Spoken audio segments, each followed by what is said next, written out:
Hello बच्चों, प्रारंभिक संक्रियाएं, किसी भी आयु पर प्रारंभिक संक्रियाएं क्या होती हैं, कैसे यूज़ की जाती हैं और कहाँ यूज़ की जाती हैं, इन सब क्वेश्चंस का जवाब जो है आपको इस वीडियो में मिलेगा।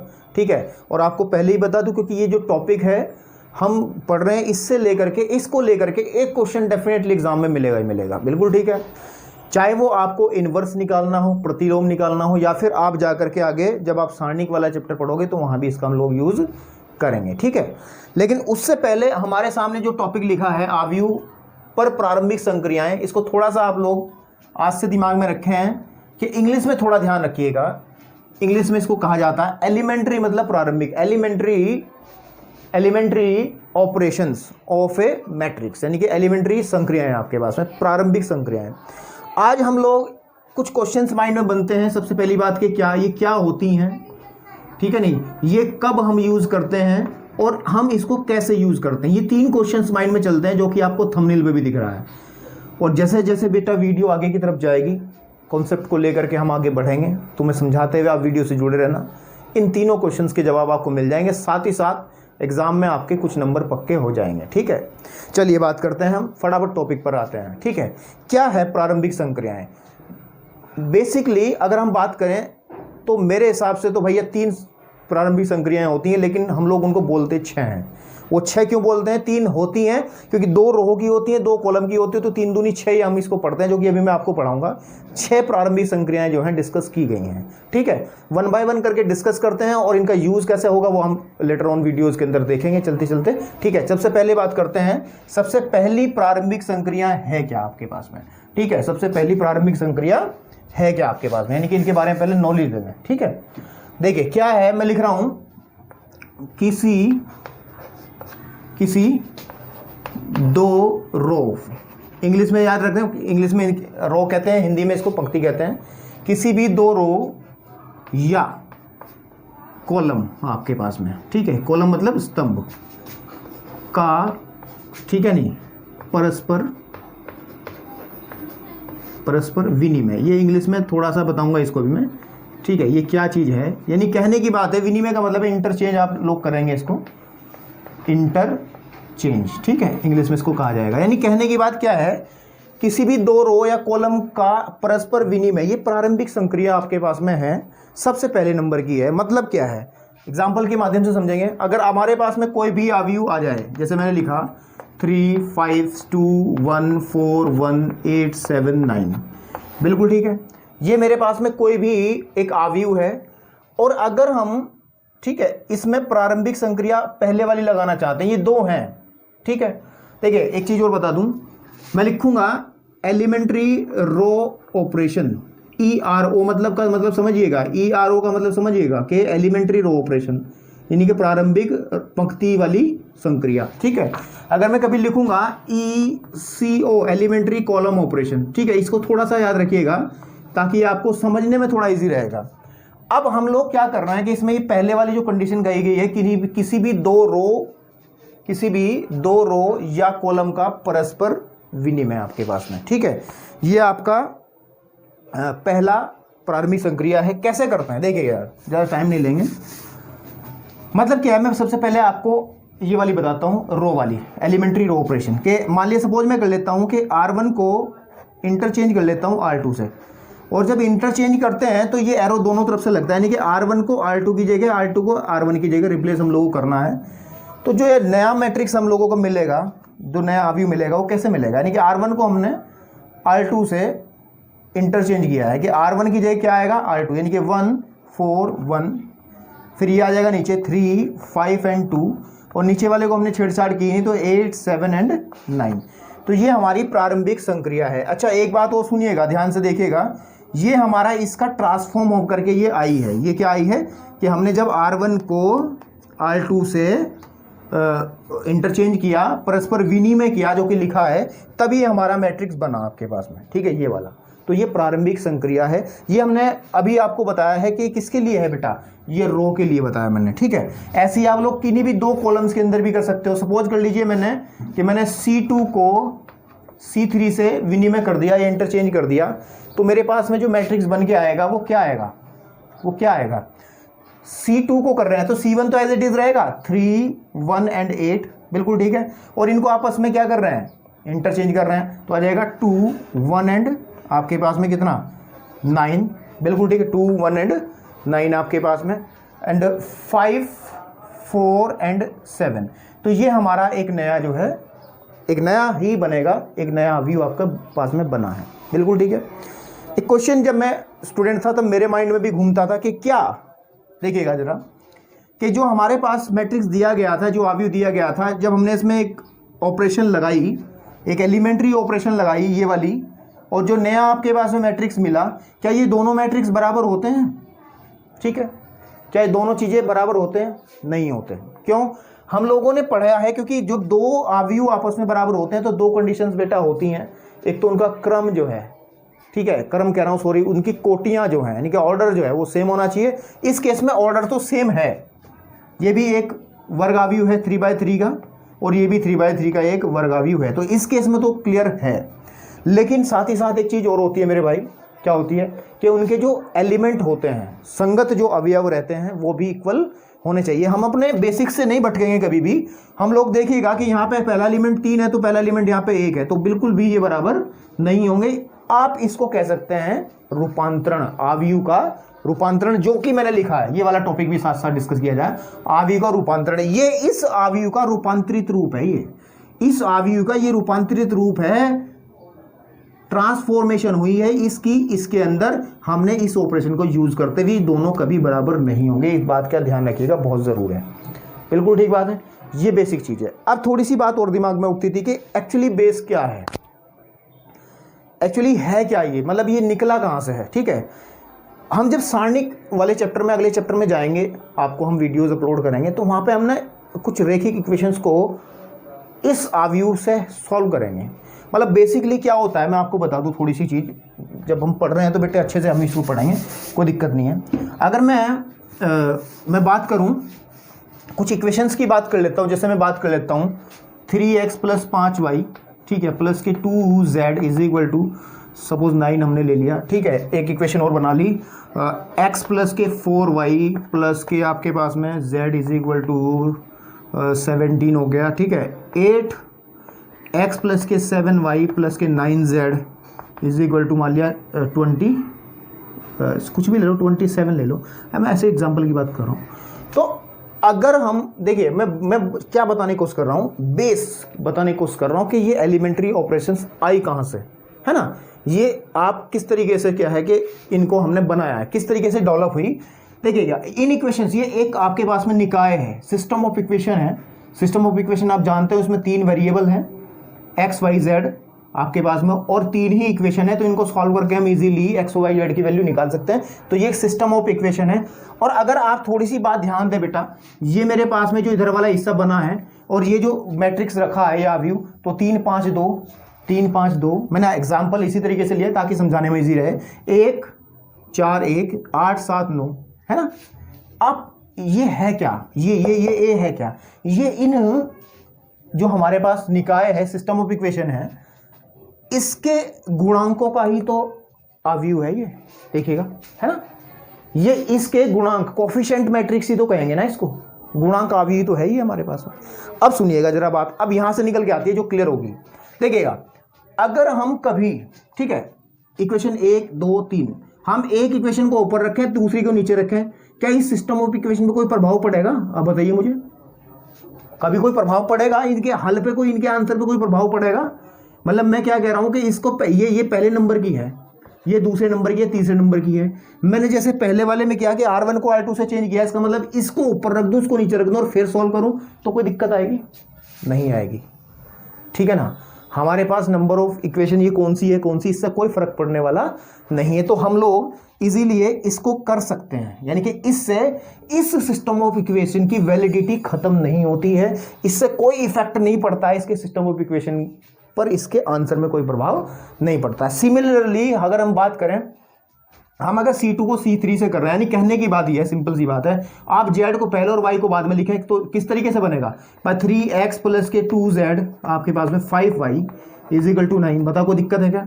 फिर x प्लस z प्लस के 4y इज इक्वल टू 17, कोई दिक्कत है क्या? लिखा जा सकता है। 8x प्लस के 9z प्लस के 7y इज इक्वल टू 27। कोई दिक्कत होती, बताओ कोई दिक्कत है क्या भाई?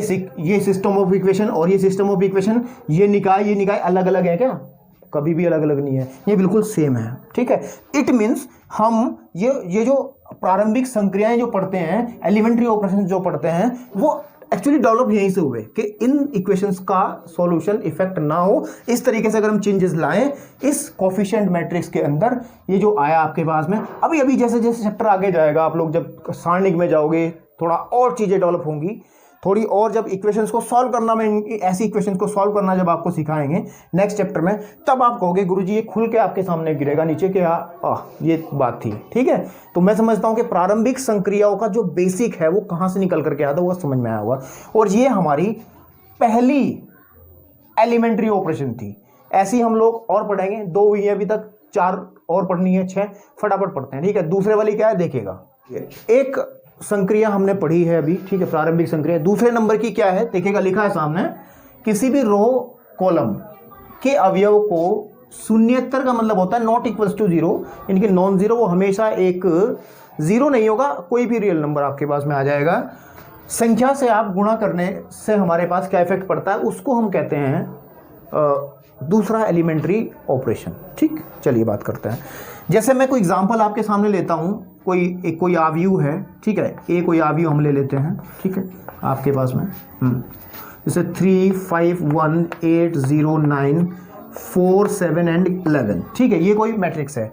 अब इसमें कहा गया आगे, ध्यान से देखिए, किसी भी रो, किसी भी कॉलम के अवयवों को नॉन जीरो नंबर से मल्टीप्लाई करके हम लोग चेंज कर सकते हैं। किस तरीके से कि जैसे मैं सबसे पहले मैं ERO की बात कर रहा हूँ, एलिमेंट्री रो ऑपरेशन का मतलब है मैं रो में आपको दिखा रहा हूँ किस तरीके से बनेगा।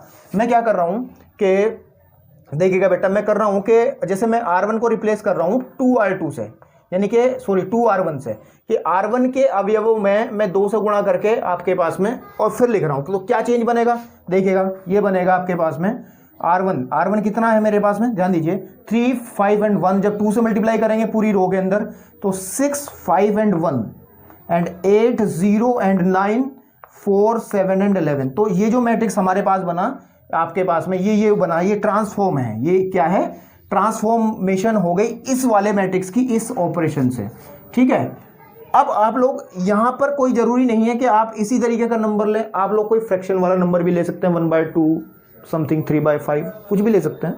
बट यहाँ पे जो नंबर आएगा बेटा वो कभी भी 0 नहीं हो सकता। ठीक है, 0 के अलावा आप कुछ भी नंबर लेकर के आप इस तरीके की ऑपरेशंस लगा करके, ठीक है, इस तरीके की ऑपरेशन लगा करके आप अपने मैट्रिक्स को, अपने अवयव को ट्रांसफॉर्म कर सकते हैं। ठीक है, इसी तरीके से हम लोग अगर कॉलम की बात करें, कॉलम में हम लोग बात करें कि C1 को हम लोग, C1 को नहीं, चलो C2 को रिप्लेस कर दे रहे हैं 3C2 से। ठीक है, 3C2 से, तो जो मेरे पास ट्रांसफॉर्म मैट्रिक्स बनेगी वो क्या बनेगी बेटा, ध्यान दीजिएगा, वो आपके पास में बनेगी भाई, C2 को रिप्लेस करें तो C1 पे कोई इफेक्ट नहीं पड़ेगा, 3, 8 एंड 4 एज इट इज आ जाएगा। इसमें हम लोग 3 से मल्टीप्लाई, 3 पंजे 15, 3 0 0, 3 सते 21, बाकी जो की तो 1, 9 एंड 11।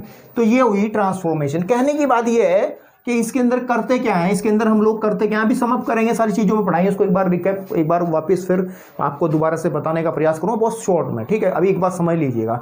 तो ये हमारे पास में बनी दूसरी प्रारंभिक संक्रिया एलिमेंट्री ऑपरेशन, जो हम इस तरीके से यूज कर सकते हैं।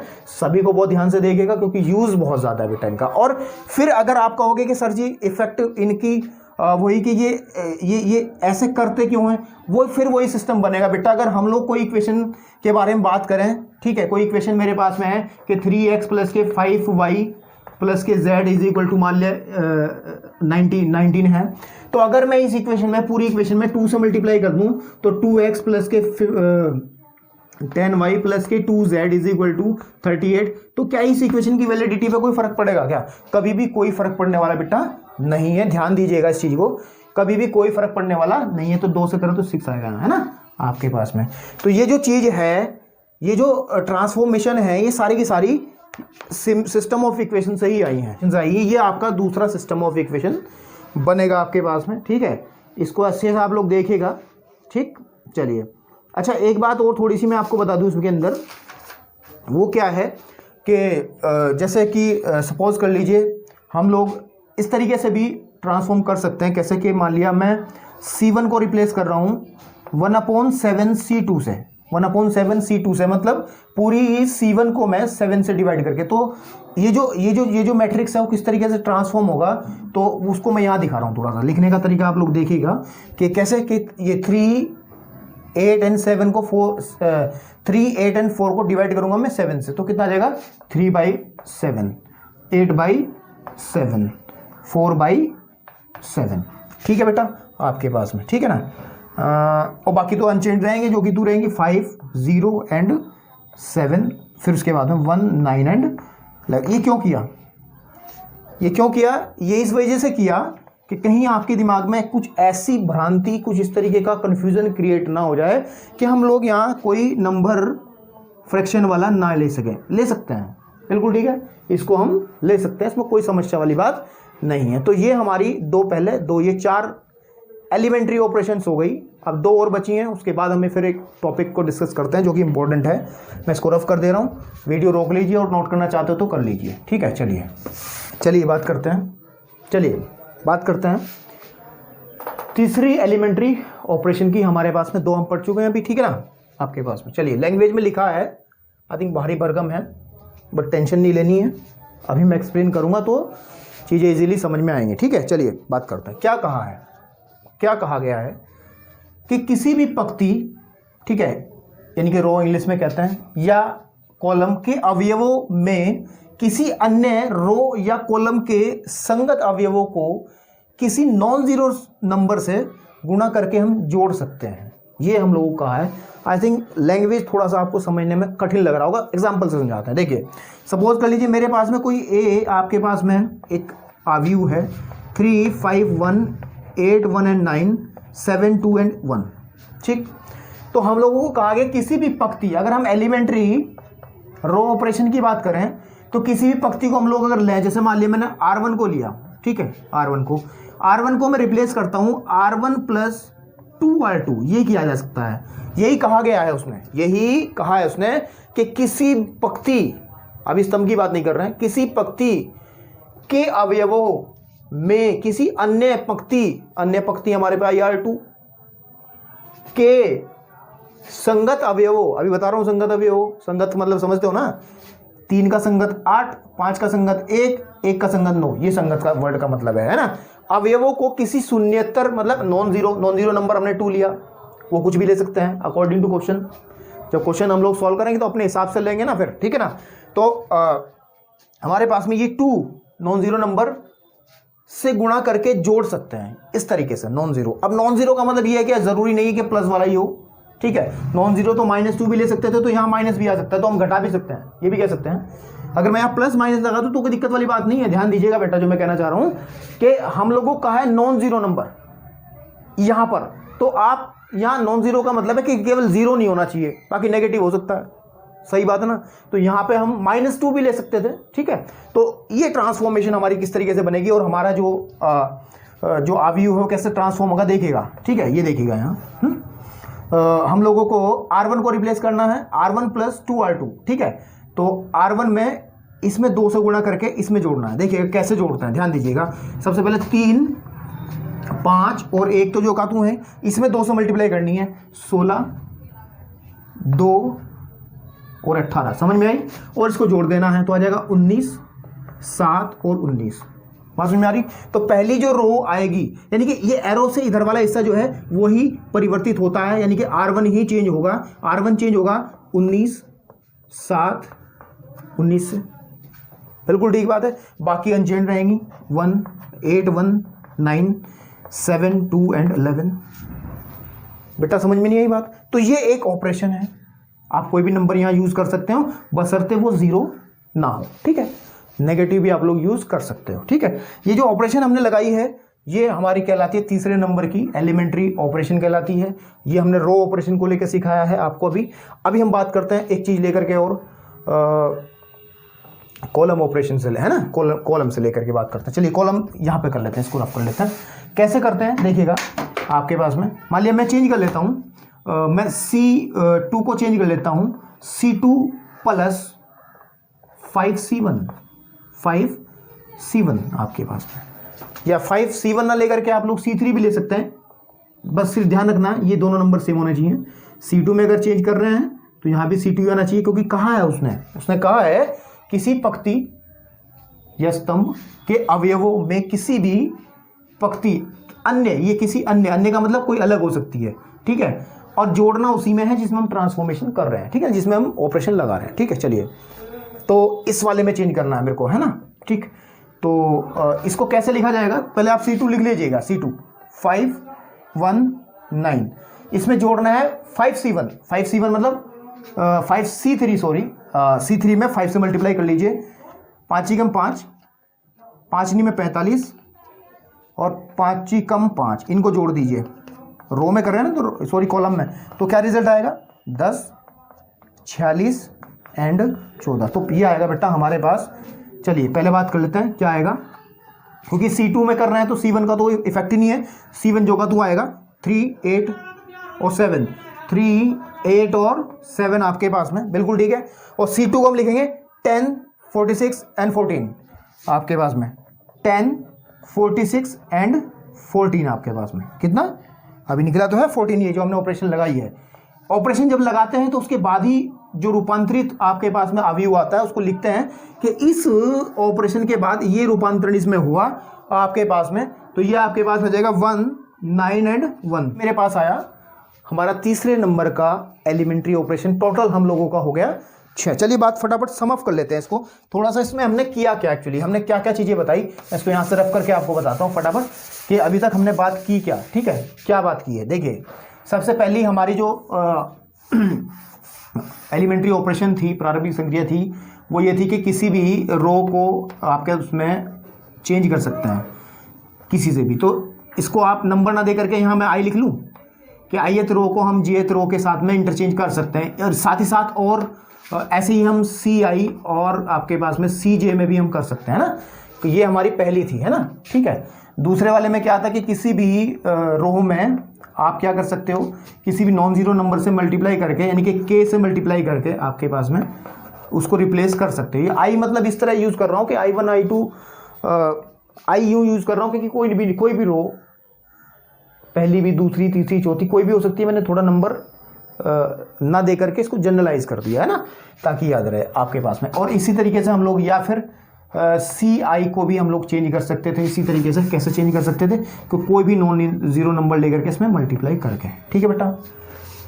तीसरे नंबर की ऑपरेशन क्या आती है कि किसी भी आपके पास में रो के एलिमेंट्स को, ठीक है, आपके पास में किसी अनदर j, है ना, मैं अगर मैं नॉन जीरो से मल्टीप्लाई करके जोड़ दूं तो कोई फर्क पड़ने वाला नहीं है, जोड़ना ही नहीं है। नॉन जीरो कहा गया है तो नेगेटिव नंबर भी आप ले सकते हैं, माइनस वाले भी, तो प्लस माइनस दोनों कर सकता है। इस तरीके से इसके लिए हम लोग, ये आपके पास में बनेगा कि CI, ठीक है, आपके पास में, और CI प्लस के CJ अनदर, किसी अन्य में बात करते हैं ना हम लोग। तो ये हमारे 3, ठीक है, आपके पास में एलिमेंट्री ऑपरेशन थे। 3 नहीं थे, 1, 2, 3, 4, 5, 6 हो गए टोटल, है ना। 3 आपके पास में रो वाले हो गए, 3 आपके पास में कॉलम वाले हो गए। तो ये चीज़ें थी एलिमेंट्री। अब हमने ये बात की है वीडियो शुरू होने से पहले कि ये क्या है ना, ये बात थी कि ये क्या है। तो क्या है, तो हमने बात कर ली कि ये क्या है, हमने बात कर चुके कि ये क्या है। अब इसको कैसे कैसे यूज़ करना है, कहाँ यूज़ करना है, कब यूज़ करना है, इन सभी क्वेश्चंस के जवाब आपको मिलेंगे। लेकिन उससे पहले एक टॉपिक है, थोड़ा सा वो इंपॉर्टेंट टॉपिक है, उस पेपर में आता है, उसको डिस्कस करते हैं, फिर इसके हम लोग यूज़ आपको बताते हैं कैसे आपको करना है, ठीक है। चलिए बात करते हैं। अब बात करते हैं हमारे पास में नेक्स्ट टॉपिक, इंपॉर्टेंट टॉपिक है व्युत्क्रमणीय अवयव या फिर इन्वर्टेबल मैट्रिक्स। आपके पास में क्या है, ठीक है, इन्वर्टेबल मैट्रिक्स, यानी कि जैसे कि फंक्शन में पढ़ा था इन्वर्टेबल फंक्शन, ठीक है, तो उसी तरीके से व्युत्क्रमणीय अवयव भी हम लोग पढ़ते हैं। ये होता क्या है एक्चुअली, इसको हम बात करते हैं।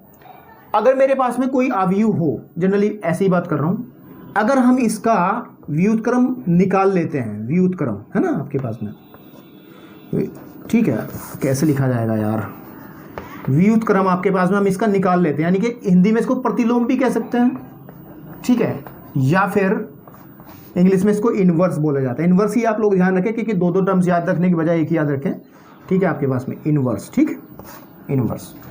तो कौन सा अवयव व्युत्क्रमणीय अवयव होगा, इस क्वेश्चन का जवाब हम लेंगे इस टॉपिक से। अगर किसी भी आव्यूह का हम व्युत्क्रम या प्रतिलोम या इनवर्स निकाल सकते हैं, हम लोगों को मिल सकता है, एग्जिस्ट करता है, ठीक है, तो हम ये कहते हैं कि यार ये जो आव्यूह है ये व्युत्क्रमणीय आव्यूह है, इन्वर्टेबल है, यानी कि इसका इन्वर्स हम निकाल सकते हैं। बिल्कुल ठीक बात है। अब बात अगर करें कि कैसे इन्वर्स क्या होता है, आप लोगों को पहले ही पता है। देखिए यदि देखिएगा, यदि ए तथा बी, ठीक है नहीं, ए तथा बी समान कोटि के, ठीक है, समान कोटि के, चौक जरा ले लें ना, समान कोटि के वर्ग आव्यूह है। क्या बात कर रहे हैं? वर्ग आव्यूह। वर्ग आव्यूह क्यों लिखा, भी बताता हूं क्यों लिखा। वर्ग आव्यूह हो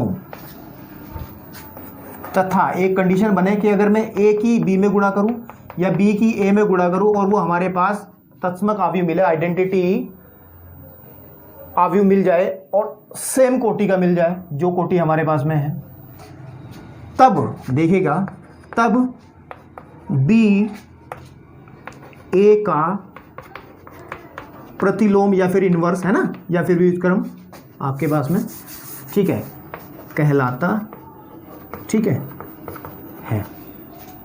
ठीक है, या इसको लिखा जा सकता है B is equal to A inverse. ठीक है, अभी कुछ समझ में नहीं आया, अभी हम समझाते हैं 2 मिनट में, ठीक है, चलिए समझाते हैं।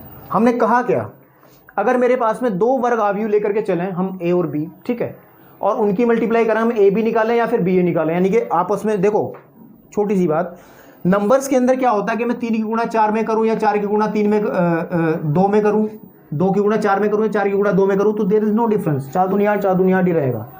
लेकिन इफेक्ट पड़ता है आव्यूह के अंदर ऑर्डर का, क्रम का फर्क पड़ता है। अगर हम ए बी निकालते हैं और बी ए निकालते हैं तो अलग अलग बातें हैं, ये हमने पिछली एक्सरसाइज में सीखी हैं। तो ध्यान दीजिएगा कि अगर ए बी हम निकालते हैं और हम बी ए निकालते हैं और इन दोनों की मल्टीप्लाई हमें एक आइडेंटिटी मैट्रिक्स यानी कि तत्समक आव्यूह देता है उसी ऑर्डर का, तो हम लोग कहते हैं कि जो बी है ना ये इनवर्स है ए का, वो साथ ही साथ बी ही ए का इनवर्स नहीं है, इसको ए भी बी का प्रतिलोम, ठीक है नहीं, प्रतिलोम कहलाता है, ठीक है, कहलाता है। तो ये दोनों कंडीशन पॉसिबल है, या फिर A is equal to B inverse आप इसको कह सकते हैं।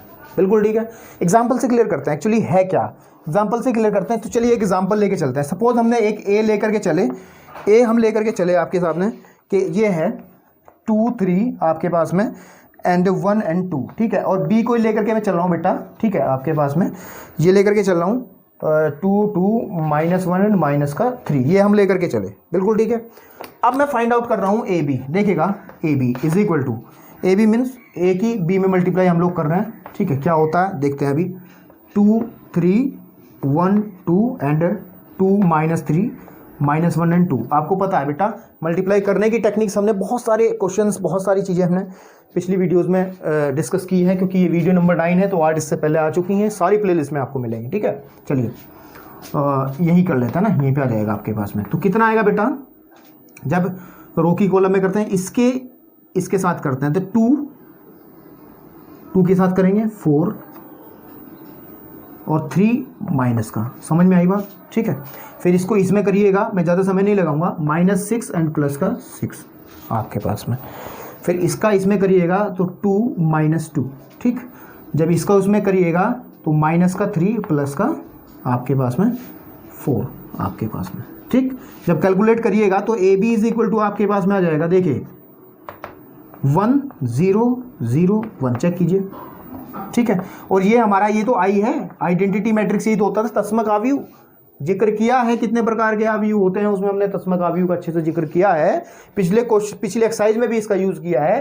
तो A B is equal to I है, A B is equal to I है, तो हम कह सकते हैं कि बी जो है वो ए का इनवर्स है आपके पास में। इसका मतलब ये जो है ना, ये बी ये इसका इनवर्स है या इसका प्रतिलोम है, और ये जो ए है, ये जो ए है ये व्युत्क्रमणीय है या इन्वर्टेबल है आपके पास में, ठीक है। दूसरे हिस्से पे बात अगर करें हम, सपोज कर लीजिए, चलिए बात करते हैं बी ए देखते हैं आप, है ना, ये बी ए दूसरे वाली प्रॉपर्टी, क्या इसमें भी ये कंडीशन सेटिस्फाई होती है या नहीं होती, तो इसमें यहाँ देख लेते हैं बी ए ऊपर की तरफ, आपको समझ आएगा। बोर्ड थोड़ा गंदा हो गया यार, कोई बात नहीं, तो बी ए मीन्स बी और ए की multiply. What is B? B हम कंसिडर करके चलें 2 -3 2 -3 एंड -1 एंड 2 -1 एंड 2 आपके पास में मल्टीप्लाइड करेंगे किसके साथ में? ए के साथ में 2 3 एंड आपके पास में 1 एंड 2। तो क्या आएगा बेटा रिजल्ट? यहाँ आप लिख लेते हैं, ध्यान से देखिएगा, है ना। ठीक, आपके पास में थोड़ा सा दिमाग लगाइएगा। इसकी मल्टीप्लाई में करेंगे तो 4 -3, ठीक है। इसकी मल्टीप्लाई में करेंगे तो 6 -6, इसकी मल्टीप्लाई में करेंगे तो माइनस का 2 प्लस का 2, इसकी मल्टीप्लाई में करेंगे तो माइनस का 3 प्लस का 4 को सॉल्व कीजिए, क्या आएगा देखिए ध्यान से 1001। और ये भी तो आई है, इट इज ऑल्सो आई। तो हम फिर कह सकते हैं B is equal to B I है, तो हम ये कह सकते हैं कि जो बी है, सॉरी जो ए है वो बी का इनवर्स है आपके पास में, और बी जो है एक व्युत्क्रमणीय आव्यूह है आपके पास में। अब बात आई, इसमें हमने एक वर्ड यूज किया था बेटे, वो थोड़ी सी बात हम बताना भूल गए। अब यहाँ पे वर्ग आव्यूह ही क्यों यूज किया इसको बताता हूँ, उसको थोड़ा सा ज़्यादा क्लियर कर लूँ, उसको बताता हूँ, ठीक है। इसको यहाँ क्लियर कर लेता है, ठीक है। वर्ग आव्यूह ही क्यों लिया? एक बात दिमाग में रखिएगा बेटा, क्या रखिएगा कि जो वर्ग आव्यूह होता है, ठीक है, इसमें दो कंडीशन बन जाती हैं। ये इन्वर्टेबल हो भी सकता है और नहीं भी हो सकता, यानी कहने की बात प्रतिलोम ज्ञात कर सकते हैं, ठीक है, या फिर प्रतिलोम ज्ञात नहीं कर सकते हैं, ठीक है। ये नहीं ज्ञात कर सकते हैं, ये कब वाली कंडीशन आगे जब मैं क्वेश्चंस कराऊंगा तब क्लियर हो जाएगी वो अच्छे से। जब आपको इनवर्स निकालना मैं सिखाऊंगा तब ये कंडीशन क्लियर हो जाएगी। तो इसमें दोनों केसेस बन सकते हैं वर्ग आव्यूह में, इसका इनवर्स निकाला भी जा सकता है और निकाला नहीं भी जा सकता, यानी कि हमें मिलेगा भी और नहीं भी मिल सकता, ठीक है। वो कब मिलेगा कब नहीं मिलेगा वो बाद की बात हम लोग डिस्कस करेंगे, ठीक है। लेकिन अभी जो है बेटा, और जो आयताकार होते हैं, दूसरे तो भाई दो ही टाइप के होते हैं, ठीक है, आयताकार होते हैं या वर्ग होते हैं, इनका सीधी सीधी बात है प्रतिलोम, ठीक है, ज्ञात नहीं कर सकते। इनका प्रतिलोम हम कभी ज्ञात नहीं कर सकते। वजह ये है कि अगर हम ए बी निकालें या फिर बी ए निकालें तो वो आई इस कंडीशन को सेटिस्फाई नहीं करता। क्यों? क्योंकि इसमें दो मैट्रिक्स की मल्टीप्लाई हो रही है। एग्जांपल लेके बात करते हैं, जैसे ए मेरे पास में 2/3 का है और बी जो है 3/2 का है, बिल्कुल ठीक बात है आपके पास में, ठीक है। और अगर मैं इनकी ए बी निकालूं, यानी कि ये वाला हिस्सा निकालूं, तो आपके पास में जो रिजल्ट ए बी निकल करके आएगा उसका ऑर्डर बनेगा 2/2, बिल्कुल ठीक बात है। फिर अगर मैं बी ए निकालूं, बी ए यानी कि 3/2 का है इनटू, और ए जो है वो 2/3 का है, तो जो बी ए निकलेगा उसका जो ऑर्डर आएगा वो 3/3 का आएगा। क्या ये दोनों बराबर हो सकते हैं? B is equal to A B? बताइए। इट मीन्स ये पहली कंडीशन ही सेटिस्फाई नहीं है, तो आगे की बात तो करने की जरूरत नहीं है। आयताकार मैट्रिक्स के अंदर, यानी कि रेक्टेंगुलर मैट्रिक्स के अंदर ये जो गुणन वाली प्रक्रिया है ये सही से होल्ड नहीं करती है, ये सेटिस्फाई नहीं होती है। दूसरी बात, एक बात और भी है कि हम लोगों को आई आना चाहिए। देखिए ये जो आई आता था वो उसी ऑर्डर का आता था, उसी कोटि का आता था जिसके ए और बी हैं। अब एक्चुअली इसमें सारा ही बात अलग हो रही है, ये अलग कोटि का रहेगा, ये अलग कोटि का रहेगा, और जो आई आएगा आपके पास में वो या तो ऐसा आएगा 2/2 वाला या ऐसा आएगा 3/2 वाला।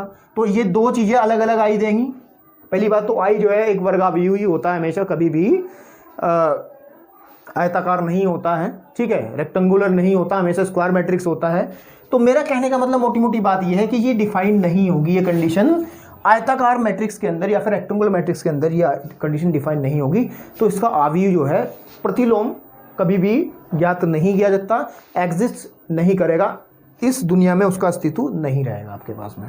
तो आई थिंक ये आपको टॉपिक समझ में आया होगा। अब एक चीज़ और है इसके अंदर, अब हम लोग एक बात और करते हैं, देखिए, ठीक है, क्या करते हैं, बात भी करते हैं, बोर्ड अच्छे से रफ कर लें क्योंकि चीज़ जो है अब थोड़ी सी कुछ प्रॉपर्टी बात करनी है मेरे को, है।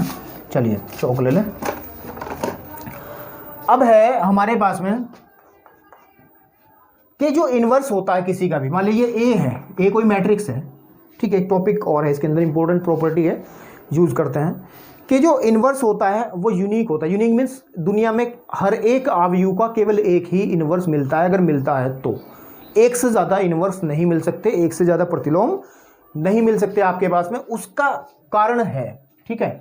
इसको हम प्रूव करेंगे। सपोज कर लीजिए ये आपके पास में, ठीक है, इसके बारे में बात करते हैं, बुक में भी है ये प्रमेय नंबर 3 के रूप में आपके पास में बुक के अंदर है, प्रमेय 3 है आपके पास में, ठीक है।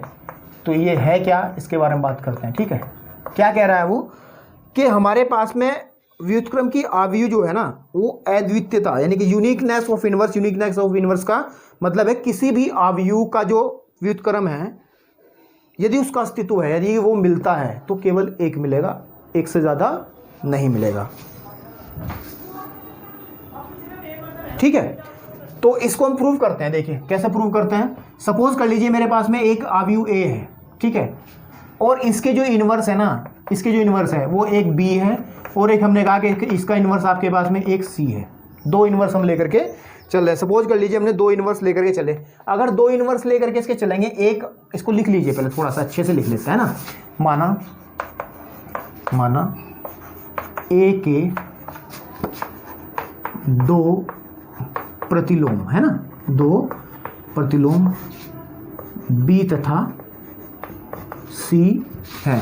मतलब मैं अब उसकी बात को उल्टा लेकर के चल रहा हूँ, कॉन्ट्राडिक्ट कर रहा हूँ, उसकी बात को जो है उल्टा कर रहा हूँ कि नहीं आप कह रहे हो एक ही मिलेगा, मैं कह रहा दो मिलेंगे। तो बात करते हैं, देख क्या बनता है आपके पास में। तो कंडीशन बनेगी अगर ए बी और B A that is equal to I, अगर बी इनवर्स रहेगा ए का, और अगर सी के बारे में बात करें तो ए सी या फिर सी ए बी आई आपको देगा, ठीक है। अब अगर मैं कुछ काम आपके सामने करूं, कोई बताना जरा, मना करेगा कोई। देखिए b इज इक्वल टू हम लिख सकते हैं, b इज इक्वल टू हम क्या लिख सकते हैं, ठीक है, बी आई लिख सकते हैं, कोई दिक्कत नहीं है ना, ठीक है आपके पास में। अब अगर मैं इस आई की जगह इस ए सी को लिख दूं, कोई दिक्कत भाई। आई जो है आई इज इक्वल टू ए सी है या सी है, दोनों में से कोई रिजल्ट यूज कर लो, कोई दिक्कत नहीं। चलिए आगे तरह सहचर्य नियम लग सकता है क्योंकि तीनों की तीनों अवयव हैं, तो हम इसको लिख सकते हैं बी ए को एक साथ और सी को बाहर। सहचर्य नियम लग सकता है क्योंकि मल्टीप्लिकेशन में सहचर्य नियम काम करता है अवयव के अंदर, ठीक है। चलिए अब बी ए क्या है, बी ए आई है, बी ए क्या है, आई है। तो सिंपली इसको हम कह सकते हैं, यहाँ पे ले आते हैं आई सी, और आई सी मीन्स सी, क्योंकि आइडेंटिटी मैट्रिक्स की किसी के साथ मल्टीप्लाई करोगे तो कोई फर्क पड़ेगा नहीं, एंड ये बी के इक्वल चल रहा था तो ये बी इज इक्वल टू सी। जो दो हम डिफरेंट चीज़ लेकर के चले थे, आई थिंक वो डिफरेंट नहीं है ना, वो अलग अलग नहीं है, वो एक ही हैं। और हमारे पास में हम कह सकते हैं कि हाँ भाई आप सही थे कि यूनिकनेस ऑफ इन्वर्स ही होगा, यानी कि केवल एक ही इन्वर्स आपको मिलेगा। एक प्रॉपर्टी छोटी सी और है इसके अंदर, उसको भी यूज़ करते हैं कई जगह, ठीक है, उसको देख लीजिएगा। उसके बाद हम आपके अपने टॉपिक को आगे की तरफ बढ़ाएंगे, ठीक है। चलिए क्या है, एक रिजल्ट है वो रिजल्ट क्या है कि ए बी, ठीक है, आपके पास में ए बी, ठीक है, का जो इन्वर्स है वो हमेशा इक्वल रहेगा बी का इन्वर्स एंड ए का इन्वर्स। ये रिजल्ट बड़ा इंपॉर्टेंट एग्जाम में भी आ जाता है। इसको मेरे को प्रूव करना है। सिंपली इसको प्रूव करने में कोई ज़्यादा दिक्कत नहीं है एक्चुअली। क्या है, तो अगर हम एक चीज़ लिखें, देखिए अगर मैं एक चीज़ लिखूं, क्या लिखूं कि A B inverse is equal to I, कोई दिक्कत है क्या भाई, कोई दिक्कत नहीं है ना। ए बी भी आपके पास में कोई अवयव होगा और ए बी का इन्वर्स भी एक अवयव होगा, उनकी मल्टीप्लाई हमेशा ही आई होगी। वो तो डेफिनेट सी बात है कि ए इन्वर्स आपके पास में आई होता है, क्योंकि अभी आपने A B is equal to I लिखा था ना, और बी को हम कहते थे कि ए इन्वर्स है, तो that is A inverse is equal to I होता है बेटा, है ना। ये चीज़ हमने बताई है आपको, इसी को लेके चलता है, ठीक है। अब इसमें क्या करना है, ठीक है, देखिएगा इसमें हम लोग एक काम करता है, इसमें हम ए इन्वर्स से दोनों तरफ मल्टीप्लाई करते हैं, ए इन्वर्स से दोनों तरफ मल्टीप्लाई करते हैं, ठीक, कैसे, A B and A B का inverse and A inverse I. एक बात दैट्स वेरी इंपॉर्टेंट, यहाँ पर जो मैं बताने जा रहा हूँ कि आव्यूह की गुणा में ना क्रम ऑर्डर का बहुत फर्क पड़ता है कि किस तरीके से आप उसको मल्टीप्लाई कर रहे हैं। दो तरीके की मल्टीप्लिकेशन होती हैं, प्री मल्टीप्लिकेशन यानी कि जो पहले की जाती हैं, एंड पोस्ट मल्टीप्लिकेशन जो बाद में की जाती है। जैसे कि हमने यहाँ पर a को पहले मल्टीप्लाई किया दोनों साइड, ऐसा नहीं होगा कभी कि मैं a इनवर्स को मैंने इधर की तरफ पहले मल्टीप्लाई किया उसको उधर उल्टा मल्टीप्लाई करूँगा, ऐसा नहीं होगा। इसको कहते हैं हम, ठीक है, इसको कहते हैं हम पूर्व गुणन। क्या कहते हैं? बड़ा हिंदी में पूर्व गुणन, इंग्लिश में याद रखेंगे तो इसे लिखेंगे प्री मल्टीप्लिकेशन, मल्टीप्लिकेशन।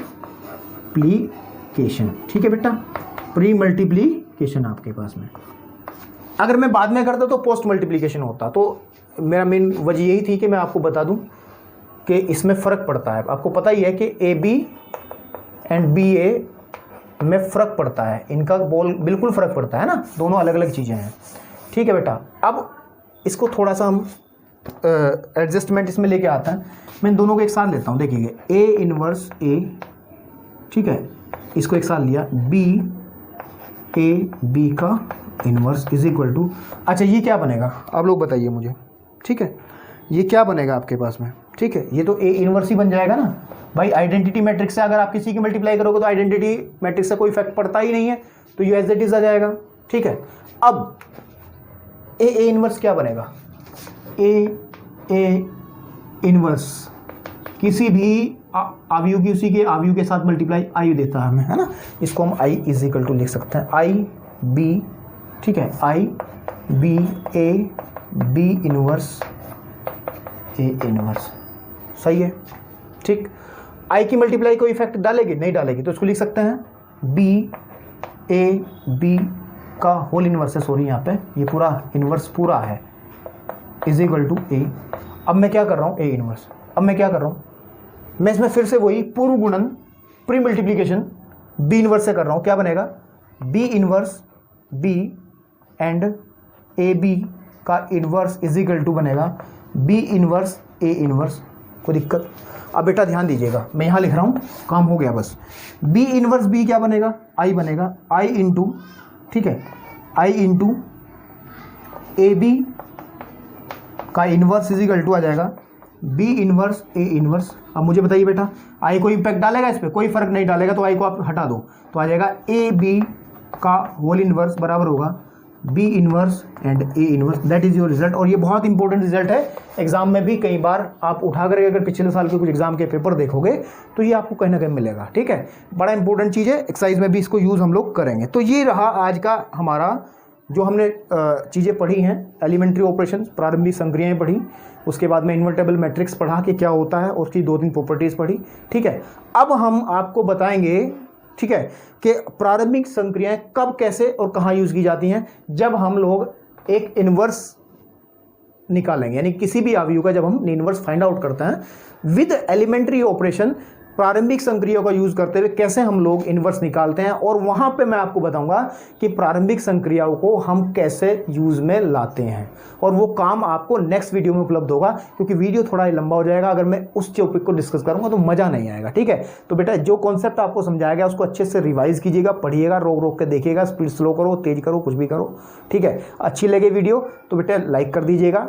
ठीक है, चैनल को सब्सक्राइब कर दीजिएगा, शेयर तो आप करोगे ही हमेशा, ठीक है, की तरह। ठीक है, और नेक्स्ट वीडियो तक वेट कीजिए। धन्यवाद।